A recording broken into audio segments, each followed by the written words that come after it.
In October 1973, an employee of the IRS leaked information about the president's tax returns. And this was October 1973, so other stuff was going on. This is a leak that was, in history now, it's been obscured by the unfolding Watergate scandal. But still, at the time, it was a big deal. I mean, leaking tax information like this, it is something you're really not supposed to do. And it really doesn't usually happen.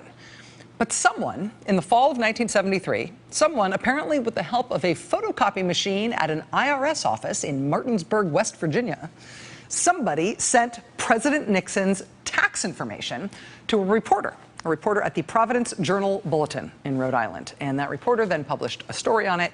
And what we learned from that leak and that publication was that over the course of 2 years, President Nixon had paid next to nothing in federal income taxes. He was earning $200,000 a year as president of the United States, but he was paying the government in taxes basically the same amount as if he was, quote, a wage earner with one exemption in the $7,000 income bracket.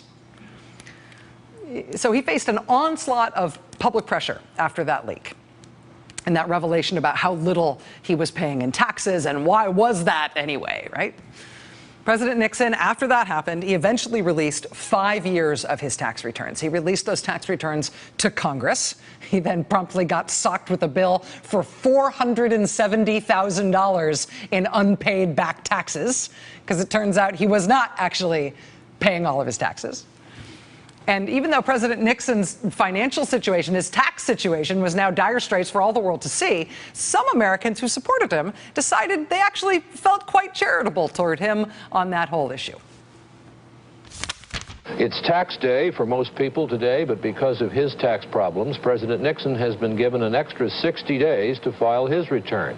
The White House said today that about 5,000 people have sent the president over $40,000 to help pay his huge bill for back taxes, but that although the gesture is appreciated, the money will be returned. 5,000 people sent Nixon cash to pay his back taxes. Really appreciate the gesture, but no, we can't accept the president is sending you your money back and will pay his back taxes himself. So that was an exciting tax day in 1974, after that leak in the fall of 1973 had made this such a fraud issue. That's how we got the modern tradition of presidents releasing their tax returns. Since then, presidents of the United States release and publish their tax returns. The information we learn within them is a little less exciting nowadays, right? It's usually more along the lines of, oh, look, President Reagan got a $14 refund this year.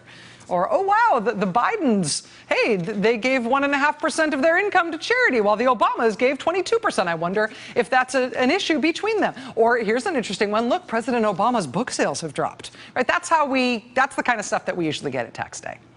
And if that is how we still did tax day in this country, there'd probably be stuff to talk about in terms of our current president. But that is not how we do tax day anymore.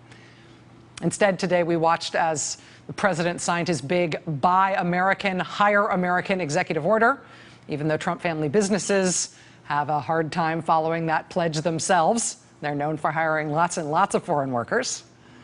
Also on tax day today, we learned that on the same day, the daughter of the president of the United States sat down for dinner with the president of China. On that same day, China approved a bunch of her company's trademarks, giving her company the right to sell jewelry, bags, and spa services in her name in China.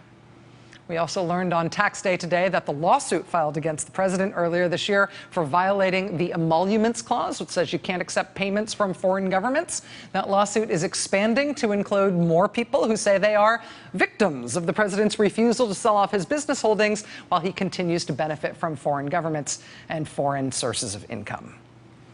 So this is how we celebrate tax day now, with more reminders about how little we really know about the president's financial situation. And that does not appear to be changing anytime soon. This is now the new normal. The reason tax day became a day on which we learned boring things about presidents in years past, started in scandal with the Nixon administration in the early 1970s. And once again, this is yet another thing for which something that was a scandal in the Nixon White House now seems quaint in comparison to what we are living through right now, just as day-to-day Trump news. Hey there, I'm Chris Hayes from MSNBC. Thanks for watching MSNBC on YouTube. If you want to keep up to date with the videos we're putting out, you can click subscribe just below me or click over on this list to see lots of other great videos.